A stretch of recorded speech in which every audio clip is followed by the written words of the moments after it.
Hello and welcome to the Business Show podcast here on Radio Newark and in collaboration with Newark Business Club. My name is Simon Gabbitas and I'm one of your co-hosts, and I am joined by the fantastic of course I am joined by the amazing Michael Hardy. Michael, hello, how are you? Hi Simon, I'm fantastic as ever, and always great to be with such a suave and cool guy like yourself. Through gritted teeth he said that. So it feels like 2 minutes since we were last here in this studio. Time flies obviously when we're having fun, but it really does feel like it was just a couple of days ago that we were doing this last time. It's crackers, isn't it? Loads has happened though. Loads has happened, and we've got loads to talk about today as well. So what is happening on today's show? So coming up on today's show, we've got last month's meeting highlights. We're also going to talk about the Business Show Big Quiz, which is a new feature that I've devised to test Simon's knowledge on business. Absolutely delighted for this new feature. We've got business grants for you. So we're working with the council to bring you some up-to-date grants that are available for businesses in the area. We're going to get a synopsis of Who Gives a Book by yourself, Simon. And then a little later, we're delighted to have Mark Degnan and Liam Reid from Barcode Warehouse, our patrons and guest interviewers this month. Yeah, no, it should be good. Fantastic to get some more guests on the show. Yes, I guess let's have a look at what happened last month. So we're talking about... Before we do that, Simon. Oh, no. Before we do that. More quiz? No. Question? I just, obviously, in between the last recording and today, the great radio DJ Steve Wright passed, of course, very sadly. And part of that, obviously, is a lot of outpouring of grief, and there's a couple of things there. We always talk about people who've passed in shining words and say so much, and there's part of me that always thinks, I hope you've told them these things when they're alive, because actually, don't miss the boat of telling people how great they are while they're about. Sure. But the other bit is there was something there from what Steve gave in terms of hints and tips to radio DJs. So I thought it was apt as ourselves as new podcasters and on the radio. But also, if you read these things, it's probably something that in life and in business it's worth thinking about. So if you don't mind, I'd just like to run through what they are. Go for it. Good job you didn't say yes, I do mind.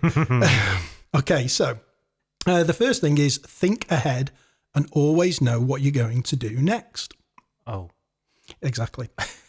Know the equipment inside out and never mention it, because you're the expert, so, or have an expert like we have next door. Yeah, that helps. Avoid pluralism.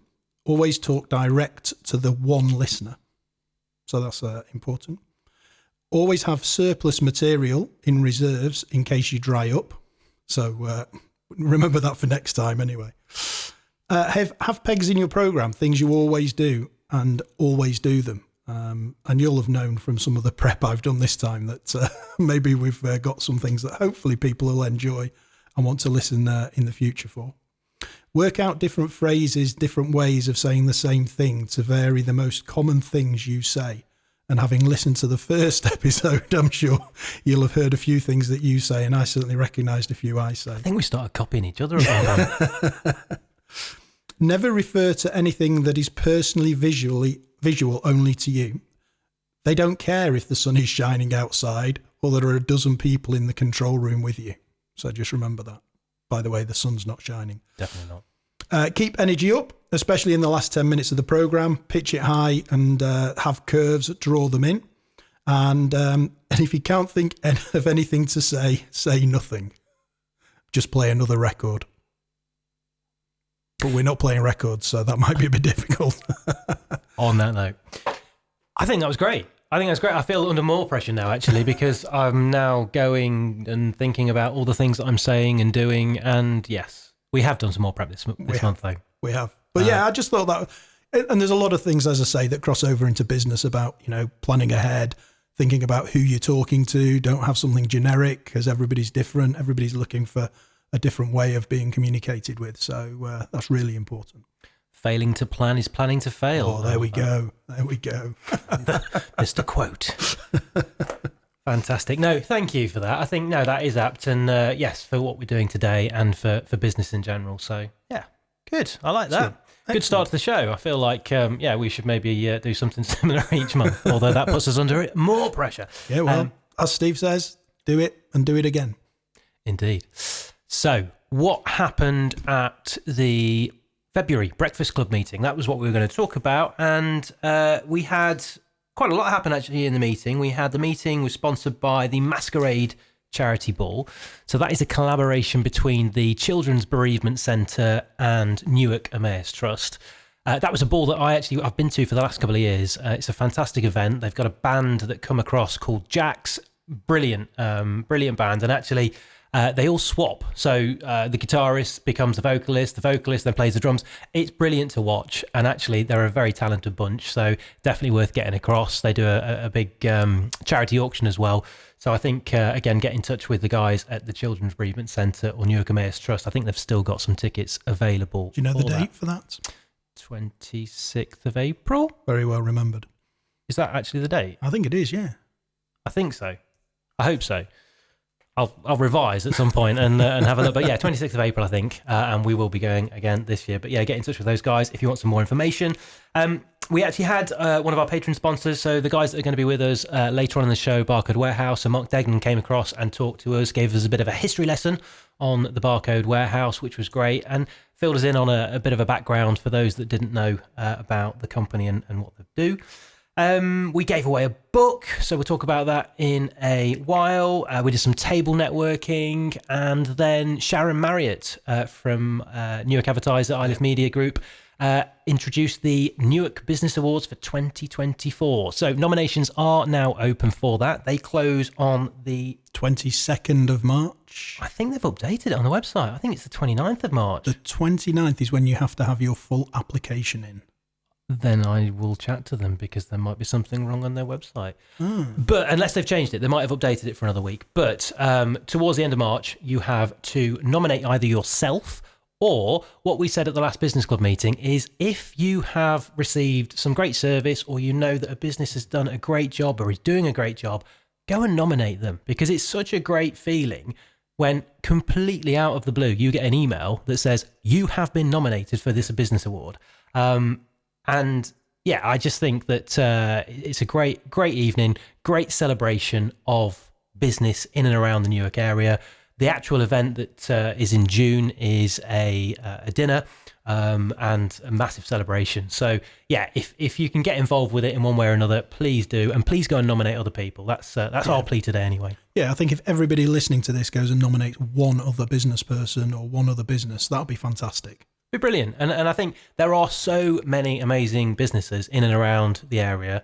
There must be one at least that you can go and nominate, and it literally takes you a couple of minutes to go and do it. So head over to the Newark Business Awards website, and you can do that directly online. Yeah, absolutely. Right, I'm not sure what's going to happen next, and you've been winding me up about your quiz. Your business quiz. And I said, look, do I get any insight? Do I know, can I find out? And you said no. So I don't know what's going to happen. Well, again, I was thinking about how we can make this an informative session. Yeah, it's obviously bringing some news and information to the local business world. And one of the ways to do that is to create a quiz because usually if you ask some questions, then hopefully gets people thinking about the answer. And since you're opposite me here, I thought, well, if I ask the questions and you answer them, then we can maybe talk about why that's important for businesses, if that's relevant. Or we can just ritually humiliate you on a monthly basis as to how little you know about business. Which is what I thought you were going to aim to do. No, not at all. Not at all, Simon. So hopefully not too difficult this month. I thought we'd start off fairly straightforward. So this month's Business Show Big Quiz. Question number 1. How do you spell business? So, what is the latest rate of inflation? Michael, really? Yeah, it's really important for business owners to understand inflation in their business and in the wider market. 0.5%. Inflation is currently running at 4%. Oh. No, increase. No, inflation is 4%. The latest inflation is 4%. That's how much it's gone up? Year on year. Sorry. This is probably not making great podcast or radio listening. There's like a chuckle in the corner. I think I might actually put my team off listening to this. So inflation, yeah, it's a mark of a basket of goods that they monitor on a month-by-month basis. Sure. And they look at the rate of inflation year on year to understand how much it's gone up or down and is affecting the cash in your pocket. Not a good answer by me. And 4% is actually really good compared to where it's been, because it's been double digit for quite a while last year. The Bank of England are set a target to keep it at 2%, because growth is good, but obviously too much growth puts real pressure on the pound in your pocket. The real positive news for people at home is that food inflation is only at minus 0.4%, so that's actually starting to come down. So, yeah, that's what I was thinking. That's kind of more the angle I was going with. But for business owners, keeping an eye on inflation is really important, because costs of goods in what you do and where you buy from, inflation is just an average, and obviously certain areas it's a lot higher than that and potentially a lot lower than that. But when you're selling your goods and your services, the cost of what it to put on your services, whether that's fuel in your car, whether it's the raw materials, is really important, because your margins will go down quite quickly if you're not careful. And to caveat my horrendous answer there, I'm just going to say that we'd negotiated some really good rates with most of our suppliers, and therefore I know that the 4% is the average, but yeah, we kept it down a little bit lower in our business. Okay, well done, Simon, on the ball as ever. The second question, and the second question was supposed to be... the easier one. No, the harder one. So unfortunately, the Body Shop went out of business in the last month, went into receivership. And there's a couple of things on that, because there's a lot of talk about that the business has been sold 2 or 3 times since Anita Roderick first opened and left the business. And obviously she sadly died since then. But again, within that, they'd lost some of their vision and values had gone from the business. So they'd changed quite a lot, and therefore they'd lost a lot of their customers, because they'd changed how they were seeing themselves. But the question for today is something that is slightly at a tangent, but... What is my favourite face cream that I've ever purchased from the Body Shop? No? Well, if there's anybody I know who would know that would be you. But no, what year did she open her first store in Brighton? Oh. Is it the 80s? No. A lot earlier? Yep. Silence doesn't work in a podcast. 1963. I'd like to say you're at 1 year out, but you weren't. 1976. Okay. So 1976, the Body Shop started with a single shop in Brighton. So, and unfortunately, last month went into receivership. But there we go. So that's the end of the first business show big quiz. And I'm delighted to say that out of 2, Simon is currently on a big fat 0. And we're definitely going to continue this moving forward. I think it's a fantastic feature. I'm going to go and gen up on all sorts of things. I'm not sure I would have got the Body Shop one ever. No. But yeah, no, good feature. I like it. Humiliate me more. Send me some more questions. Always happy to do that. So we're now going to talk about grants. So I was in contact with Will Parkinson at Newark and Sherwood District Council. And they have a really great service of looking for grants for businesses, which is something that is really difficult to find grants and really difficult to access them without knowledge and support. And the council do that as a free service. So I said to Will, look, why don't we pick 2 or 3 to talk about on the podcast, and then point people in the direction of the council to help people look for grants, because I think that's really important. Yeah, they're really good local businesses. So I've got 3 to talk about today. The first one is an SWEF business grant. Don't know what that stands for. Doesn't matter. This is a grant for up to £2,000 available for young entrepreneurs aged between 18 and 30 to start or grow their business. Applications can only be from sole traders and limited companies that have been trading for less than 2 years. And the grant is to aid with expenses such as the purchase of equipment or machinery or the printing of marketing material. Applications are open all year round and will be considered on a periodic basis. One local entrepreneur who applied was awarded £1,160 to buy a portable sink, a massage couch, essential oils and a mini fridge to help her set up a treatment room in the Newark Beacon. So it's very relevant for those 18 to 30-year-olds who are looking to start their own business, which is fantastic. I love the idea of this. I think it's great. I think encouraging young entrepreneurs to set something up, to give them access to a little bit of funding to start that, I think it's a great idea. We've been speaking about that as a committee for the business club for a while. And actually, to be able to access that from the council for the grant is great. Yeah, and you know, I didn't know about this. I mean, how crackers is that? I had no idea this was available. £2,000, it's not a lot of money, but it can really help a young person start a business. It's a catalyst, isn't it? Absolutely. It can certainly help. And how do they? I'm sure you'll tell us probably at the end actually. But how are people accessing this, and who do they contact then? So Will Parkinson. So I've got his email address, but Will at the council. So contact him, and he will happily help, and he will also look at any other grants that are available. Amazing. So right. Grant number two. Grant number 2 is an Industrial Energy Transformation Fund. Is there not an acronym? There probably is, but I'm just looking at it and thinking, do I want to read that out? This is a fund to support businesses in England and Wales, Northern Ireland, with high energy use to cut their bills, emissions through increased energy efficiency and transition to low carbon processes.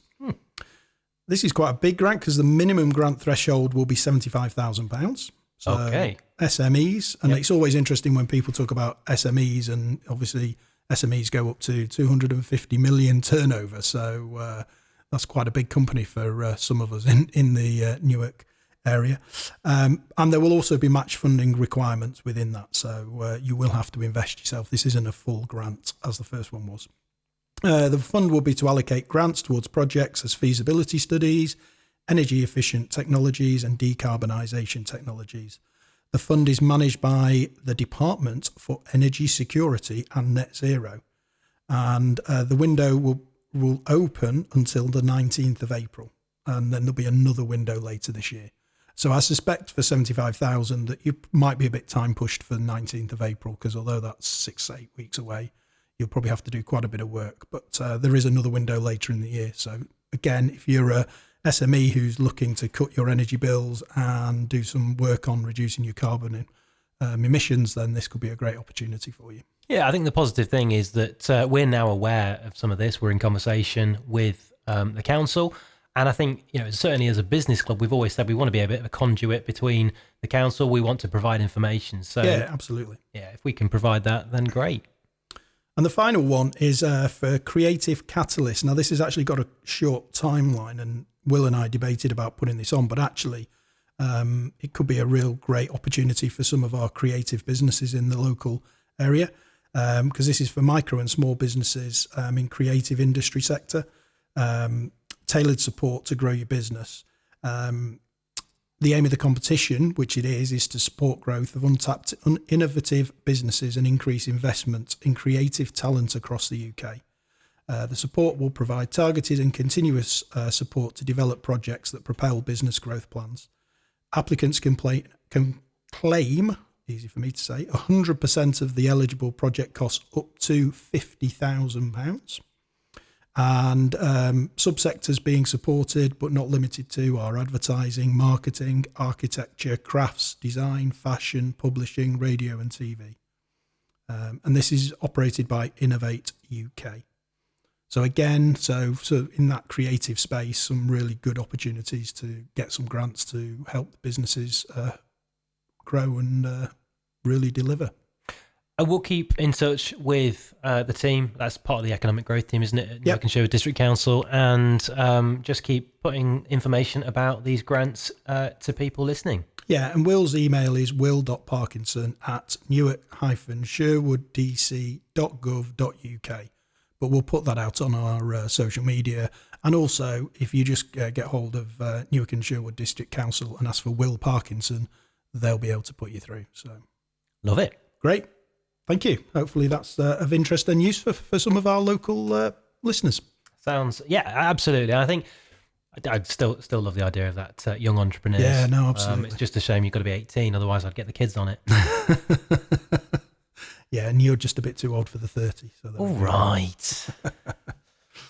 Right, we're going to go and have a look at our Who Gives a book. So last month at the Breakfast Club meeting, we gave a book away. The idea behind the Who Gives a Book is we want to share knowledge in the room. So we've asked that people that are members, people that are visiting the business club, recommend books to us. We will then go and buy hard copies of those books, and we will give one out during the meeting. So at the last meeting, the book that was recommended to us was Your Key to Happiness and Success, The Power of Positive Thinking, which is by Winifred Calvert-Davis and Dennis Lodge-Raw, and it's a book on personal development. It says in the opening page, you have the power to transform your life, and the aim of this book is to show you how to use it. It's recommended by Lisa and John Davies of Get the Edge, and the winner, who was drawn from the business card bowl, was Ros Andrews of RA Book Editing. So she got a copy of this. And the idea after that is we've said, if you take value from it, if you think that, it could be valuable for other people, then please go and share that book, pass it around in the room. And, hopefully over the next few years, we kind of said, certainly while I was chair of the business club, that we could have 50, 60, 70 people that have all read a new book, all learnt something new. And you never know, that little nugget of information might change your life in some little way, shape or form. Yeah, and something you've brought to the club as chair is something different, and it's certainly got people talking. And I know you've got quite a lot of books now waiting to give away, haven't you? Yeah, I mean, when I said that we wanted book recommendations, the idea was that we would go out and buy a book, but people keep turning up with physical books and then expecting me to store them. So I'm going to need a new bookcase, I think, in the office so that I can go and put them to one side. But I think I've got about 10 or 12 books that have actually physically been given to me. So we might have to start doubling up at some point during the meetings and giving more than one book out. I love the fact that you're encouraging people to share the books almost. So Newark Business Club library almost is starting. Well, we actually had, so we have got a couple of authors, I think probably more than two actually, in the room that tend to come to the meetings. And one of them actually said to someone else, he said, I don't want you passing my book around because I want you to buy another copy. Anyway, yeah, we'll buy some more copies.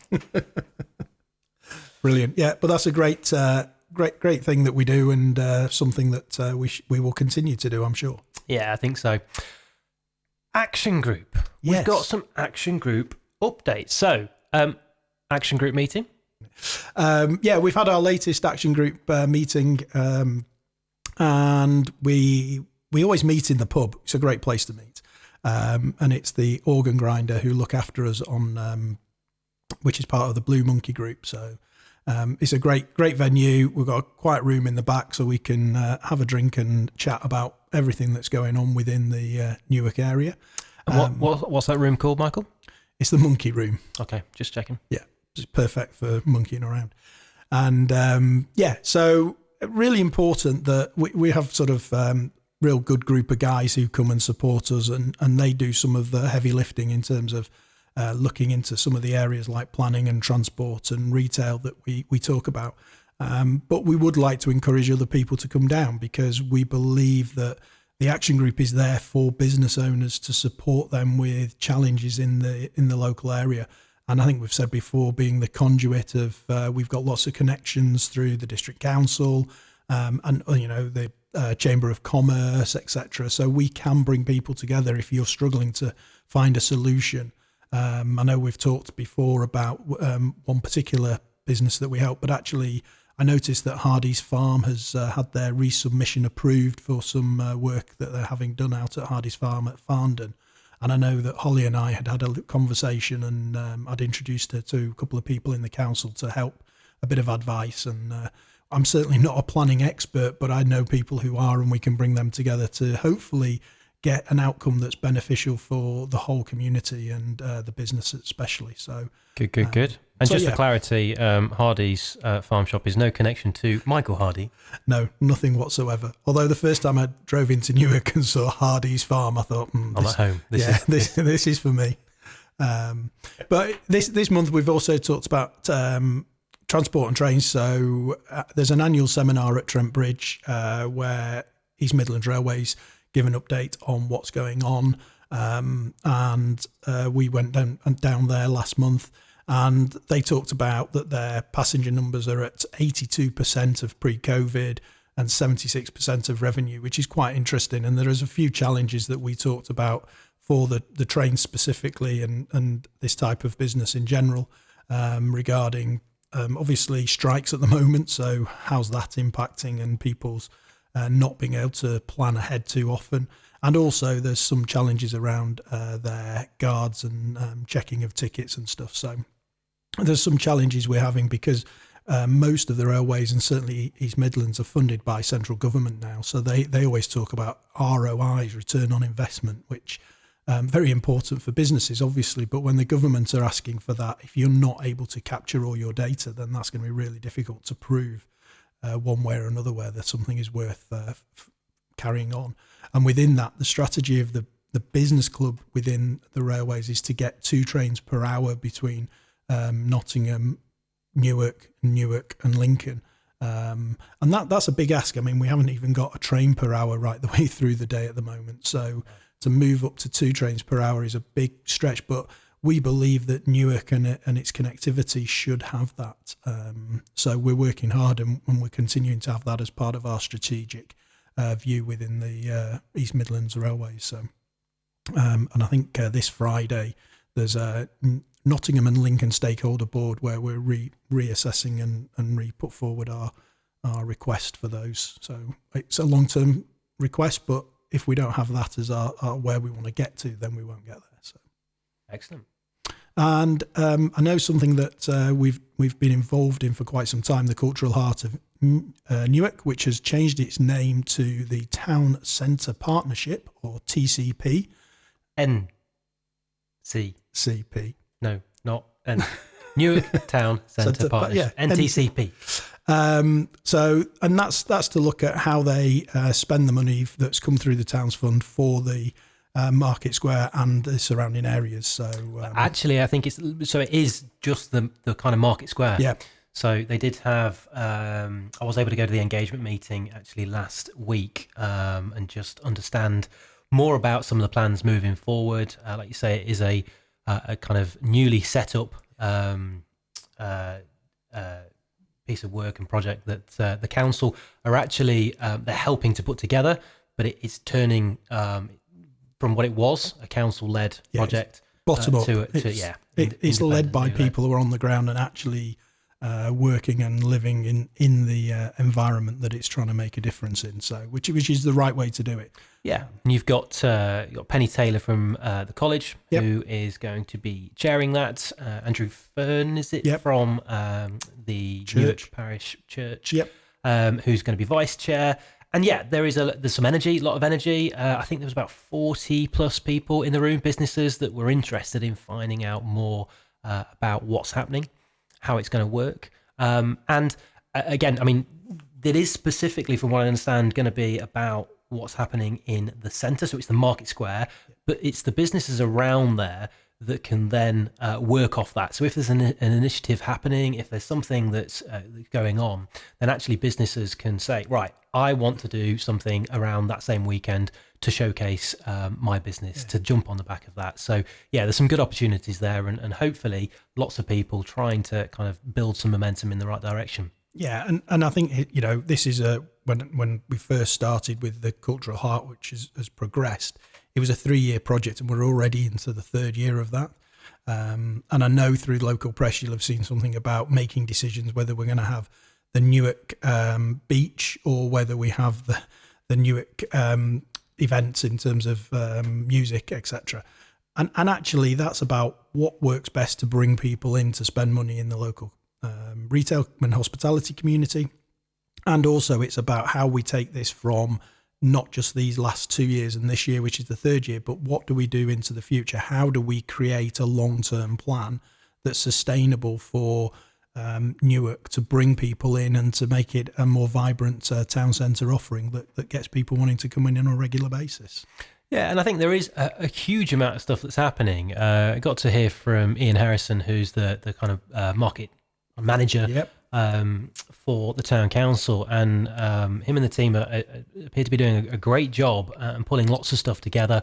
I think there was certainly three pages of PowerPoint slides of events that are happening in 2024. But I think, one of the kind of collective bits of feedback from some of the businesses in the room was that they didn't know that some of these things were happening. Some of these things are fairly big events. And I suppose that is part of what's happening here at the Town Centre Partnership. It's about that communication.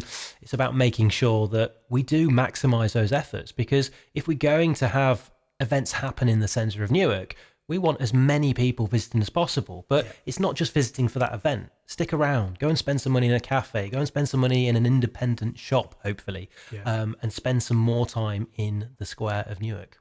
Yeah, and let's be frank, if the retailers don't know what's going on, how are our consumers going to know? Because if the people who are actually working in that environment don't know we've got these events on, how do the people who we're trying to bring in know about them? And that's something that we've been talking about for a long time within this group, is the communication, actually the marketing spend, and how we actually engage people to, as you say, the businesses, but then their customers and the wider community. Because this is about bringing more people, not just from Fernwood and Farndon, but actually from Lincoln and Nottingham and Southwell into our community. And we know when people from those areas come in and they actually experience what Newark has to offer, they're blown away. We have a fantastic offering of independent retailers, independent hospitality, just the market square.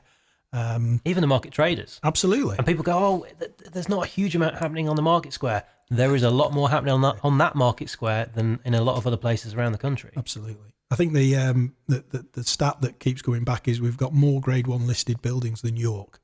That's a great fact, isn't it? Yeah. And we all take things for granted that's right in front of our nose sometimes, and we sort of see it every day. And I think sometimes getting people who come from afar in and giving you the right perspective makes a big difference. Well, I think kind of pre-kids, me and my wife spent quite a lot of time travelling around the UK trying to find historic market towns to visit, and then we realised we lived in one. And actually, it is a lovely place, and I think we've heard it from people that visit the business club who haven't gone and visited the market square either ever or for a long, long time. And it's about, if we can give them a reason to do that, but then a reason to then come back again and again and revisit is what we're trying to do. And that's going to be great for Newark as a whole. Yeah, absolutely. Absolutely. So that's part of the NTCP, and we're all part of that. And the next action group meeting is the 25th of March, Monday evening, 6 p.m, at the Organ Grinder again. So please come along and have your say and help us to be the action group that makes a difference for you and for the community. Sounds good. Thank you. Sounds like you practiced that. Yeah. You didn't. No. Excellent stuff. So we are going to talk about what's happening at the March breakfast meeting for the Business Club. Now, it may be that you are listening to this podcast before. It might be that you're listening on the way to the Business Club, because this, of course, is going to be going out on Radio Newark 6 until 7 on the first Friday of every month, which is before the Business Club meeting. So you might be listening to us on your way over now. So if you are, we'll see you soon. Good morning. And it was quite interesting last month, our first play, and there I was, as I am, in the cold outside, bit shivering. And so many best car park attendant ever. So many people were going, I've just been listening to you on the radio, and it's like a bit surreal. And so yes, that was great. They were like, I couldn't wait to get out of the car. Yeah. You made the journey so much quicker. But yeah, so it's good to speak to people and get direct feedback. Absolutely. So, happening today, if you're listening, happening at the March meeting. The meeting is sponsored by Lawnmaster. He does grass. He does grass. So we'll be hearing from Ian Stevens. I can tell you that he's been growing some grass. I've got to be really careful about what I say here. So he has sent me pictures of some pots of grass, which he has grown to show what he can do, what he can achieve. He's also sent me, he's actually the most organised meeting sponsor ever. So he sent me his presentation about 4 weeks in advance, and then kept checking to make sure it worked properly and it was okay. And I said, don't worry, we're 4 weeks away. We'll check it and make sure. But looking through his presentation, there's lots of fantastic examples of what he does. So, and I know he's really excited about sponsoring. And it's this time of the year, which is really important because, what he does, as you say, is he does grass, and he will talk to us about how he can do that for you. We're going to go to, we've got Charity of the Quarter presentation. So at the last meeting, Daniel Otten managed to choose, we managed to randomly choose 3 charities. So I think we've got 22 charities that are part of the Charity of the Quarter initiative that we've got now. And he managed to pull 3 charities. It was ducks, wasn't it? Yeah, it was ducks with numbers on. Ducks with numbers on. Relevant numbers. We did say we had no idea what he was actually going to do. No. So we got 3 charities and good causes and initiatives. So we've got Beaumont House, the YMCA Newark and Sherwood, and then Barnby Road Academy Community Wellbeing Group.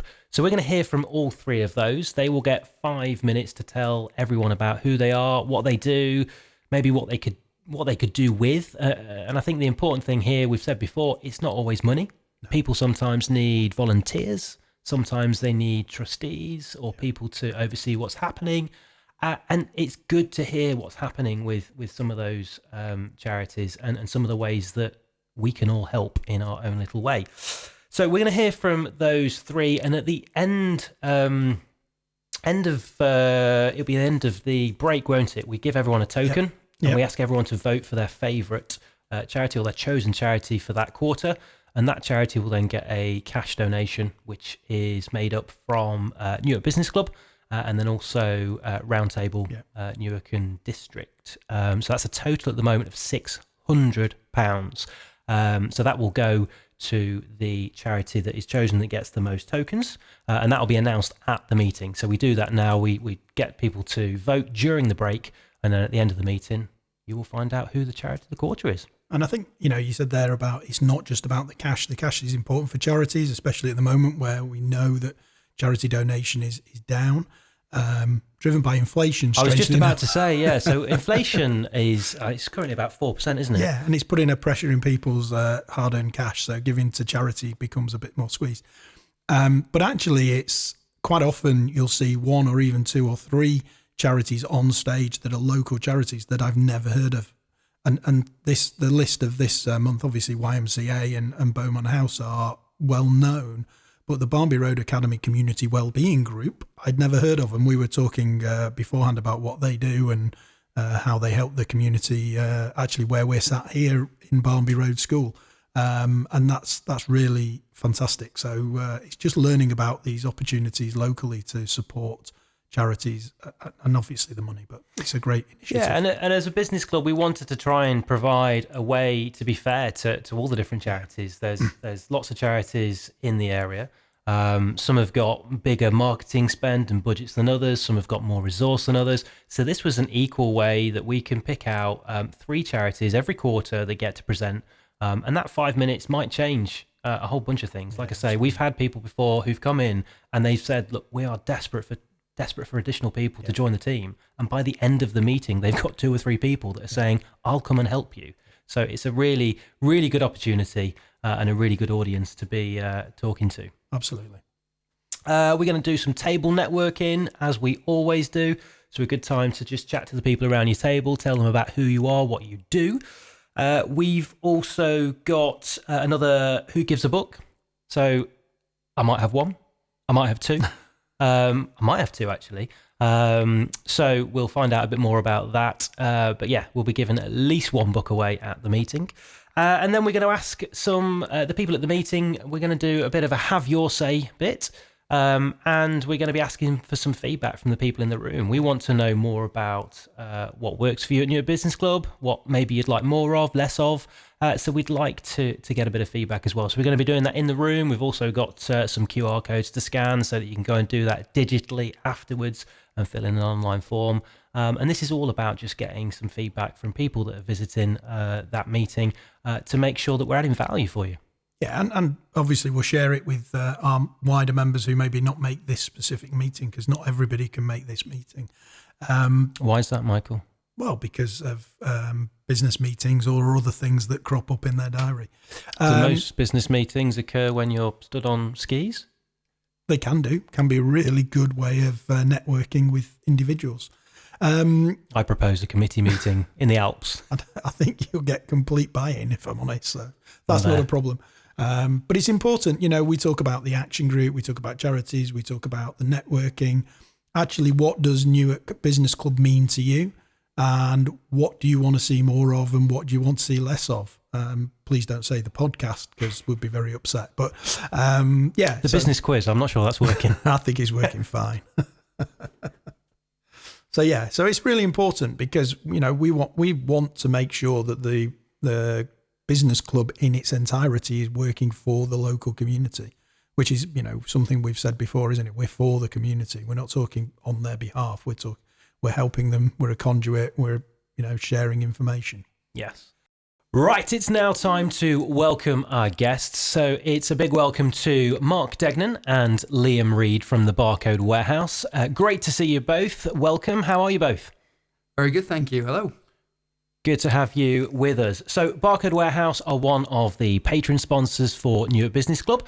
And before we get into your individual roles and what you do for the Barcode Warehouse, I wanted to talk about the company. So Mark, you came over to the Business Club meeting in February. You did the 10-minute speaker slot for us and provided some information. I suppose you also dispelled the idea that you manage a warehouse that's full of floating barcodes as well.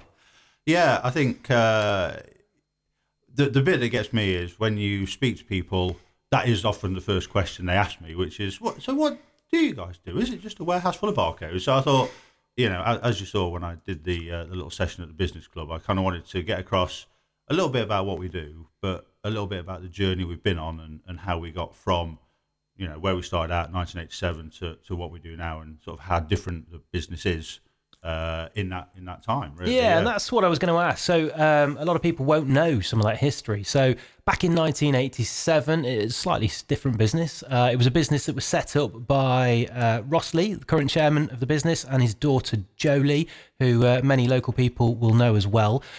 They set up a business making self-adhesive labels from the kitchen table. Is that right? Yeah, so Ross was he got made redundant from his previous role, and he decided to make plain white sticky white labels. Can't call them stickers. Self-adhesive labels. If you're in the business. And the business back then wasn't the Barcode Warehouse, was it? No. So it started out as Trent Valley Labels, and just making labels, and that's what they did. And they made labels, and they went around and sold them almost door to door in that respect, really, because everyone needs labels to stick on things and write on it, what's in the box, I guess. So, but it didn't take them long before they realised that maybe there was a bit more to it than that.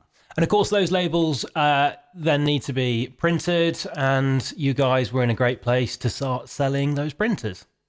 Yeah, so I think people very quickly got bored of writing on the labels and realised, maybe there's a better way of doing this. And so back then we got asked, do we do that as well? Do we do the printers? Can they print barcodes on them? Do we know anything about the scanners that you apparently need to scan these barcodes? And of course, it all sort of spiraled out from there. And it wasn't long before we were involved in everything to do with barcodes, really. But someone still has that original TVL number plate somewhere in the business, right? TVL1. TVL1. TVL1 is it still on a van somewhere? Is still proudly displayed on the current vehicle of the guy who knows the most about labels in the world, as far as I can tell. It's true. Who will demand that you call them self-adhesive labels, of course. Only ever call them stickers in front. No, only ever call them self-adhesive labels. And then 1999, you became the Barcode Warehouse. Yeah, so by then we had begun our journey into all things barcode, and suddenly Trent Valley Labels just didn't really do it. So we went through a rebrand exercise, and that was it. The Barcode Warehouse was born. Everything and anything to do with barcodes and the tracking of items through the use of scanning, really. So. And I suppose one of the things I wanted to talk about, some of the achievements, you mentioned it when you spoke at the Business Club, but 2006 saw you guys deploy the largest number of mobile handsets devices in Europe. Is that right? Yeah, so whilst we got into printing and scanning barcodes, actually what we were seeing is people were more and more starting to use mobile scanners and equivalent of really a rugged mobile phone at that point in warehouses, and then out and about delivering parcels. It's pretty much everywhere now, but at that time it was still quite new.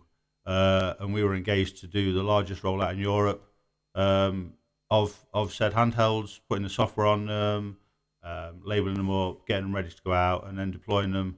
And it was a huge achievement for the Barcode Warehouse, and it really sprung us onto the next step of our evolution in that business, really. And talking about that earlier on, I think you said, was it 27,500 mobile devices? Just over that, yeah. Oh, hang on. You have a number for me in your head, don't you? You know exactly how many.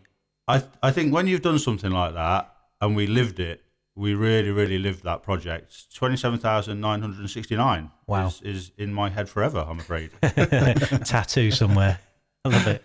And shortly after, your building at the time was opened by, at the time, it was the CEO of Royal Mail Group, Adam Crozier. I do understand that we are in the presence of someone that might have held the ribbon on that opening day. Absolutely, claim to fame. Orange ribbon? I think it was an orange ribbon, yeah. I'm not even in the photo, you just see the ribbon and my hand. So Mark's got the 27,969 kind of tattooed on him, and you've still got a framed little bit of that ribbon somewhere. Absolutely. Great achievement, and obviously to have someone like Adam Crozier open the building shows, because at the time you were obviously working with Royal Mail Group to deliver solutions for them as well. What a big kind of supplier you guys were to them, which must have been brilliant. I think it really says something when you get the CEO of such a major business coming to open your new building for you. I think it just shows you the strength of the relationship we had with them and still do. We are still in there supplying exactly the same services to them even this many years later. So I think that says something for the job that we do, hopefully. That's great. And so fast forward, 2014, you opened Enterprise House. That was the second building. And then 2021, you opened Newton House. So one of the things that I suppose links into roles and what you guys have been up to and your individual responsibilities at the Barcode Warehouse, Newton House was home to the Ice Centre, which isn't what we actually think it might be. So in the same way that Barcode Warehouse isn't a warehouse full of floating barcodes, the Ice Centre is not somewhere where I can take my old Bauer 90s and pop into the rink. The Ice Centre is what?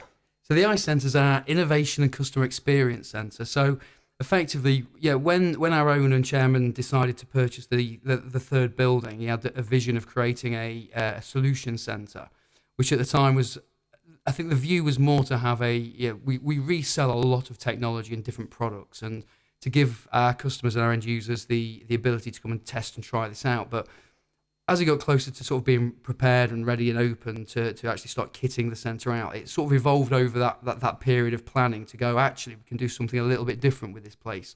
We can have the technology and people can touch and feel it and scan things or print labels, but actually, how do we build that into a wider solution that helps businesses address problems that they might have, or aspirations to grow, and how technology can assist that in their sort of digital transformation? So now it's an experience centre where it's divided into various sort of vertical sectors, whether you're in a warehousing environment, a transport and logistics environment, or retail, etc., and can come and try out the latest and greatest technologies, as well as some sort of more future technologies that are not necessarily cutting edge at the moment, but are still early adoption, in that early adoption phase where people are still trying it out and seeing what works and what doesn't work. So it's within the year that we've officially, well, under a year now that we've been open, it's been nothing short of a success, and continues that evolution of the story that the journey we've been on with Barcode since 87. Yeah, and it is really an impressive area. I suppose if people are listening to this and they have got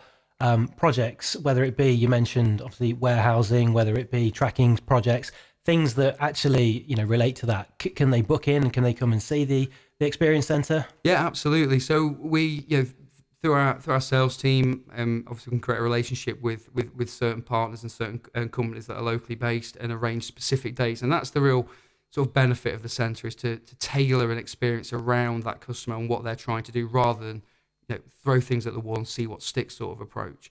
But we also offer on certain days of the month, normally Mondays and Fridays, what we class as a drop-in day, where businesses can either just arrive at 10:30 in the morning and be shown around the centre, where it is a little bit more of an overview, or booking for something more specific. But we're here for everyone. Sounds good. So we talked about kind of delving into your particular role. So Mark, first, your role at the Barcode Warehouse? So I'm the Technical Services Director. So it doesn't really, again, like the Barcode Warehouse, when you know what it means, makes perfect sense. But I'll explain a little bit. A lot of what we deliver is services based. So all of the looking after equipment for customers once they've got it out in the field, fixing it if it breaks, and just making sure that they get the maximum uptime out of their equipment. So I look after all the teams that do all of that, from when we initially send it out, when we bring it back if they've broken it, when we manage the repair for them, if we need to get to site and fix it, all of those moving parts, that all comes under my remit. So and the teams are very heavily focused on making sure that the customer can just carry on doing their business. That's our sole reason for existing in that space is, we want you to just carry on doing what you're doing. Are you fixing boilers? Are you delivering parcels? Are you helping patient outcomes? Well, let us do the hard work behind keeping your equipment going and let you get on with doing what you do best. So that's what we're there for, yeah. I think we talked earlier on, that's what sets you apart as a business. It's that overall service that you provide, that now means that you're a leading technology provider, a managed service provider, not just in the UK, but you're also into Europe as well now. Yeah, so we've had a number of customers who have a European reach, and we work very closely with them in the UK. And what they found is that the services we offer, they just can't get outside of the UK. So they've actually asked us and partnered with us to say, can you help us in Europe as well? And so now we deliver the same services that we deliver from here in Newark right across Europe through a network of partners, France, Poland, Romania, Spain, Portugal, more. So we have deployments over in Macau, in China, and South Africa, and places that we're still managing a very similar service to what we offer in the UK. So all from that kitchen table in 1987. That's it. And Liam, tell us a bit more about your role. So I am the Technology and Innovation Director for Barcode Warehouse. So my role's relatively new based on the opening of the Innovation Centre. So my role was originally designing what we were going to put into the Innovation Centre and how we were going to make that work. So we spent 12-ish months researching, talking to partners, begging for technology, etc., to try and build the centre into what it is today. And then we opened last June, as I mentioned earlier. So we've been open around 10 months now, and it's about evolving what we do there. So what started off as bringing customers in is now working with the team that we've built up around designing solutions that fix customers' problems. So we have solutions architects that go out on the road and go and visit customers, immerse themselves in that customer's operation to try and understand what it is they do. And then we bring that back in to the centre so we can, as I said earlier, tailor that experience so when the customers do arrive and they do come in, it's all relevant to what they're looking for. And sometimes we'll throw in some other things that they might not have considered, and that's quite the exciting part of it all. But it's about growing sort of our we're an auto ID business that focuses on scanning, printing, etc. So we're never going to move away from that because that's our core.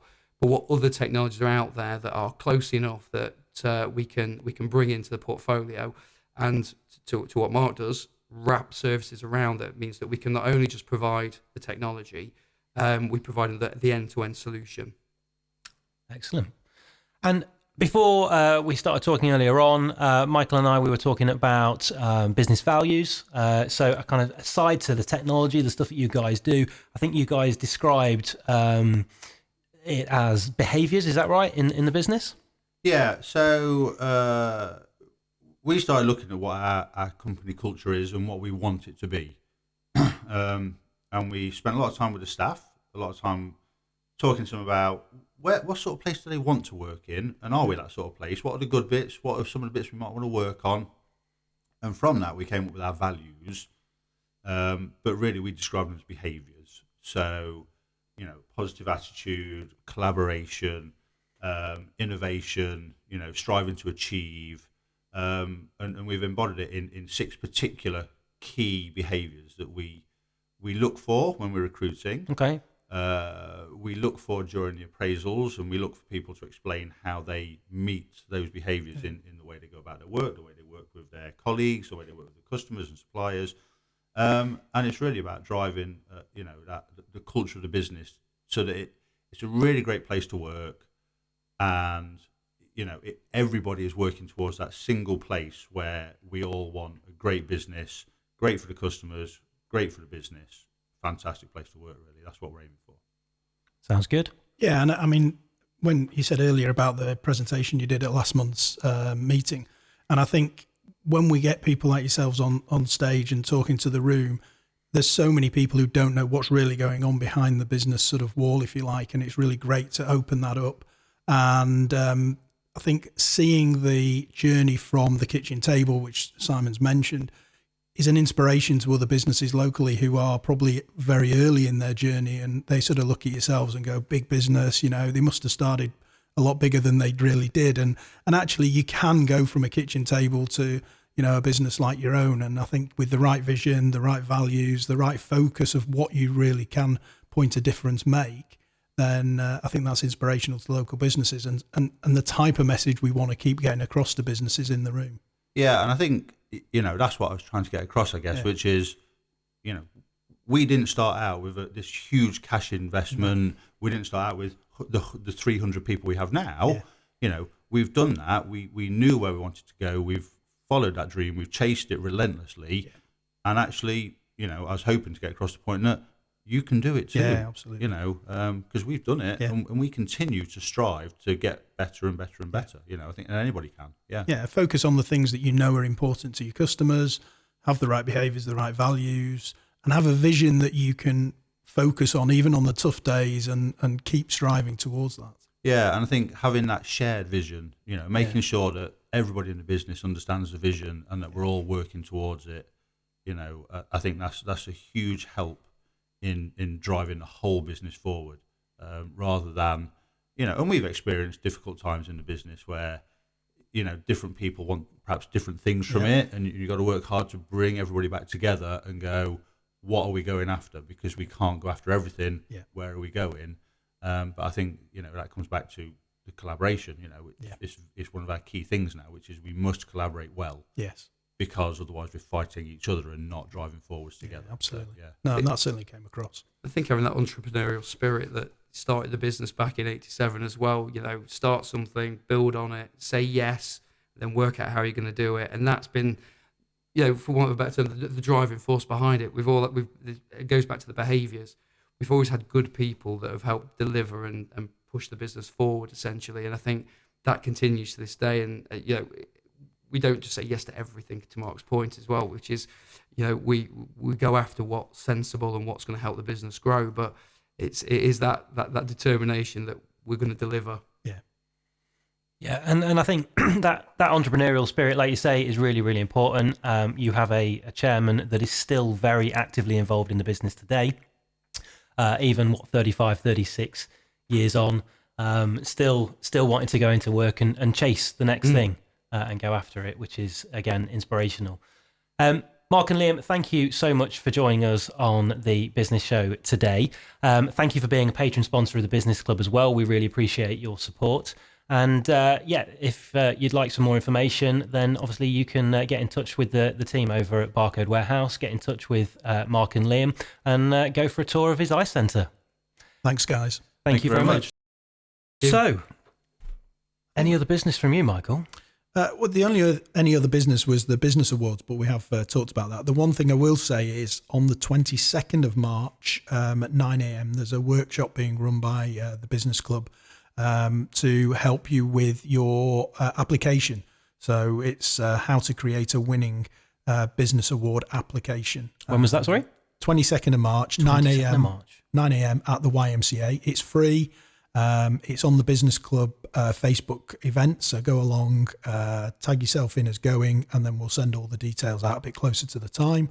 But it's a really good, well-honed workshop, which we've run for about 3 years now, and it just gets your mind thinking in the right way before you fill in the application, because the problem is we're all very British and we don't like talking about ourselves and don't want to tell our story in the way that we need to get the judges on side.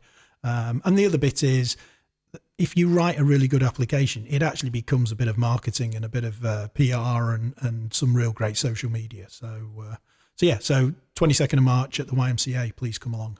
And as we said earlier on, if you know a business that has done a great job, that does a great job, then please go and nominate them for a Newark Business Award. Yeah, absolutely. And thanks for listening. And Simon, you've done well today, except for the quiz. Yeah. Can we redo that bit? Can I redo that bit? No. Thank you very much for listening to the Business Show podcast here on Radio Newark. And we look forward to chatting to you again next month. Take care. Bye for now.